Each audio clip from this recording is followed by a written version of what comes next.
Being a huge fan of Oshi No Ko, I for the longest time was looking for a series that shared similarities to it. Just when I was about to give up, I stumbled upon this series, My Arika.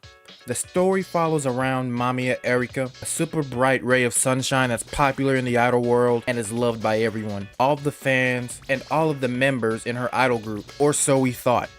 A week after a very successful live show, Mamiya Arika went missing without a trace. Nobody at this point knows what happened, whether she's dead, if she just disappeared, or if she's kidnapped. A year goes by in the story after this, and the world is still somewhat shaken by this. But after a year, of course it would die down at least a little bit, but after this full year, police investigations have gone nowhere. Nothing was found in Arika's house, and the security cameras near her house showed her following the same routine that she always did, so that didn't look suspicious really at all. The consensus is that she was kidnapped though, and because she was among the most popular idols in the world, she had a ton of fans, so they would assume that one of the people who kidnapped her was one of her fans. So for the past year, there hasn't been any meet and greets or any fan interactions really, which is huge for idols, so it would probably be worse if they don't see their fans. A soft-spoken girl named Chihiro is now the leader, and you can see that she isn't fully confident even after a year of being the leader. She still gets motivated by the group and not really herself. In a following panel, she smells the same perfume that Arika used, so she turns around quickly and grabs a girl, thinking that it could be Arika.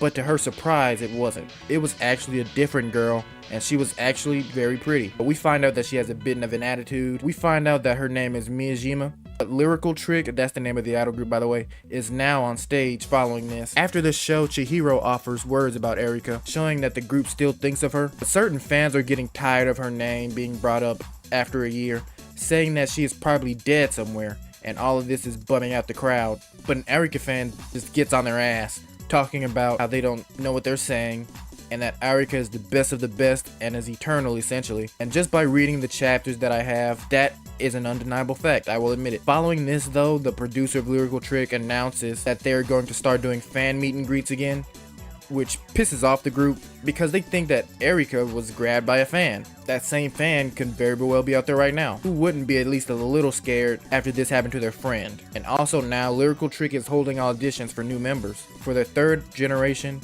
it's now down to 6 girls. One of the girls is the one that the leader of Lyrical Trick met earlier, the one with the nasty attitude. You figure out her name is Miyajima Nana. They interview all the finalists and they get to her, and when they get to Nana, they barrage her with questions. She is answering all of them nonchalantly, like she doesn't even want to be there, until they ask her why does she want to join the group in the first place, and she said that the reason is because of Mamiya Arika. This makes everything super awkward because it's just like her name sucks the life out of any room you're in. It's stated that in 3 months, 3 of the 6 girls will be announced as a part of the main group. The following day though, the next generation of girls goes to meet the current members of Lyrical Trick. The main point is that they wanted Nana to apologize for bringing up Arika's name on stage and just for acting like she didn't want to be there. She apologizes nonchalantly as well. And this makes Ruri, she's the new center of the group now that Arika's gone, that makes her even angrier, and shows Nana tweets of people talking bad about her and the show yesterday. They start to tell Nana that she should avoid making idol fans mad because they can push things to the extreme, stalking or even kidnapping like what they did with Arika. Then the tone shifts. Nana asks them who said that the suspect was a fan. Then people are trying to act oblivious to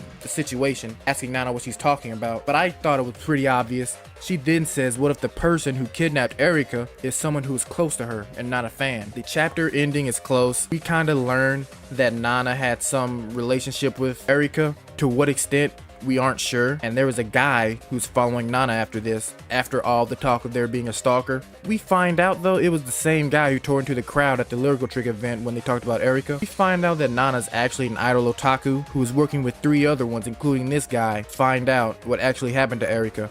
She is only trying to become a member of this idol group to get on the inside of the company to find anything that is being covered up about Arika's disappearance, making her the main character of this story. Without any spoilers, let me tell you about this series. It's been going on since 2022 and there are only 17 chapters translated, but I remember when I first started reading it, I read probably about 2 or 3 chapters and then they didn't have any, but I just read 14 straight.